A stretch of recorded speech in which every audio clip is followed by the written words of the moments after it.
околу заклучоците на министерскиот состанок, на кој што повторно не добивме конкретен датум за отпочнување на преговорите и очекувањата во октомври.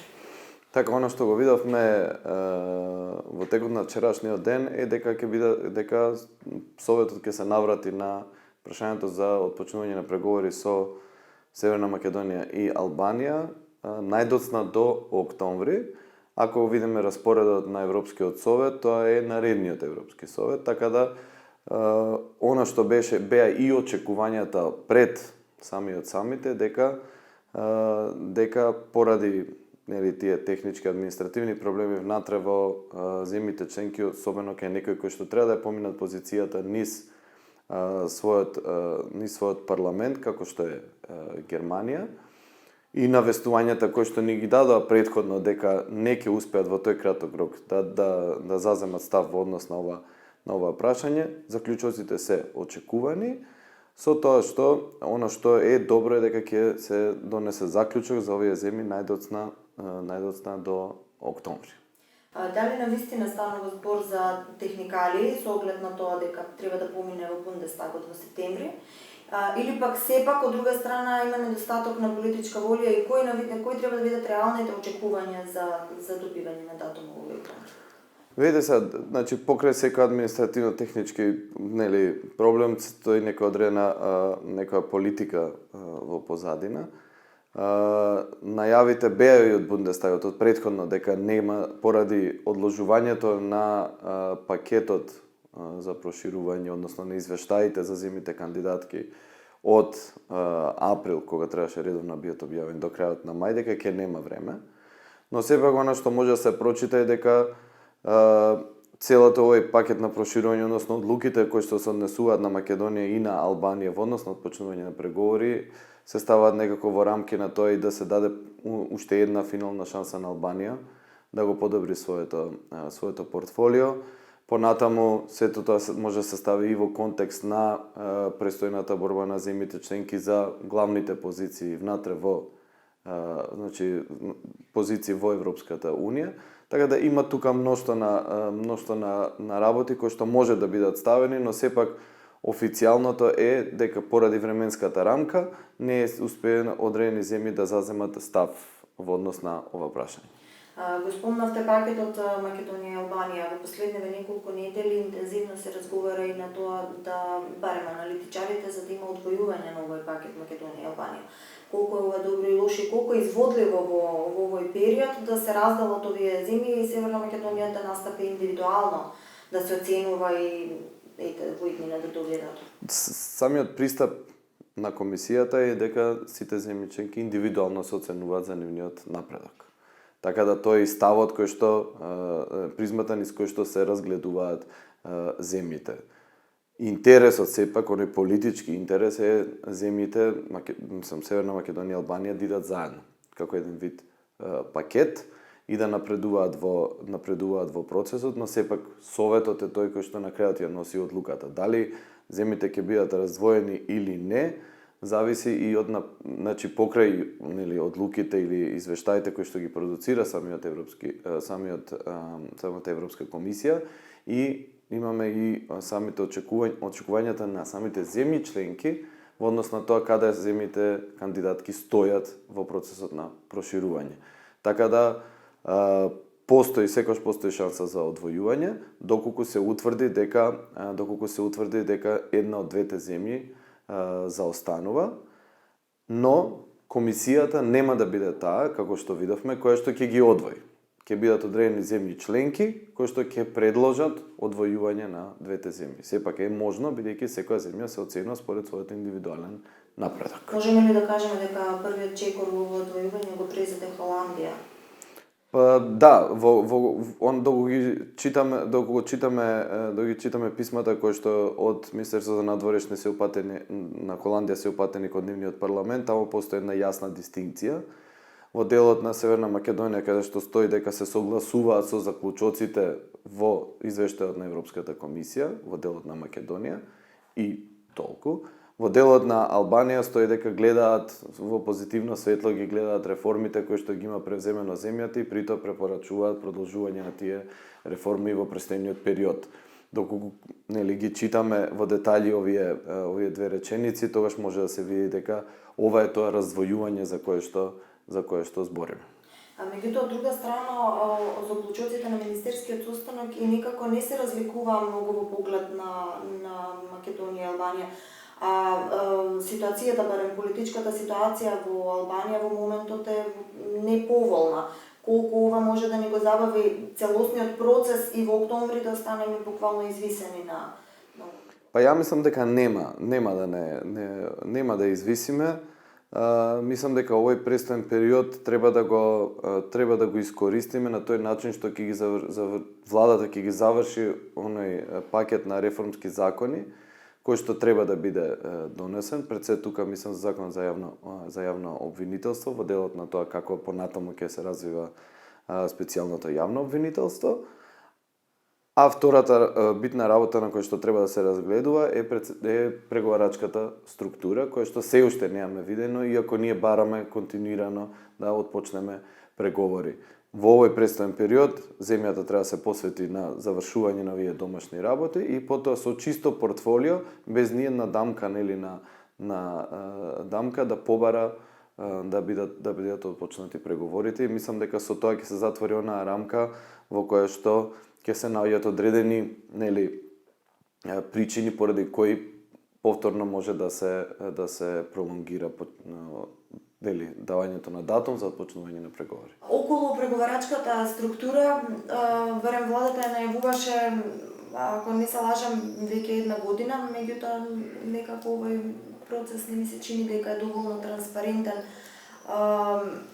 Што околу ова прашање?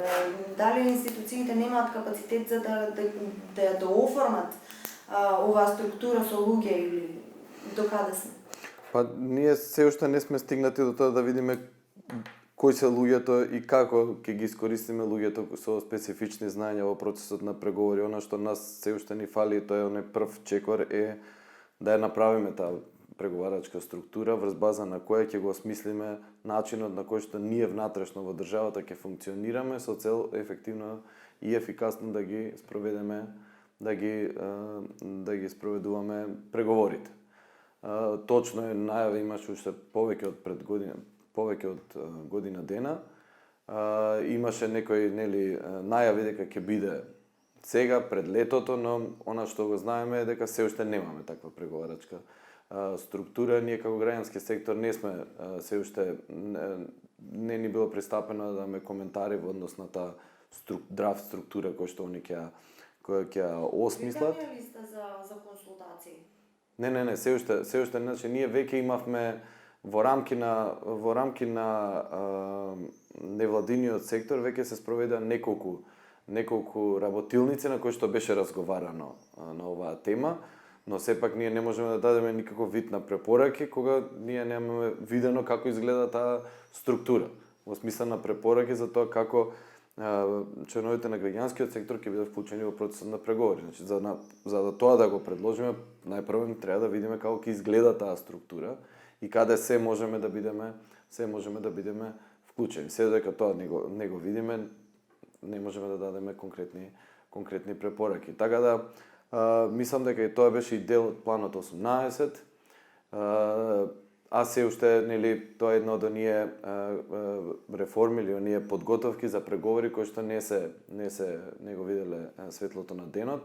Се надевам во најможен период тоа ќе биде направено и ќе можеме да видиме и да коментираме каква ќе биде таа преговарачка структура. Да се навратам на датумот кој што во моментот за сите е најбитен, ми е многу неизвесен. Франција и Холандија беа во последните месеци конкретни дека има уште многу работа која што земјата мора да ја заврши во врска со реформите. Тука е сега во септември Бундестагот кој што од една страна ни дава надеж дека ќе помине и дека во октомври ќе добиеме зелено светло.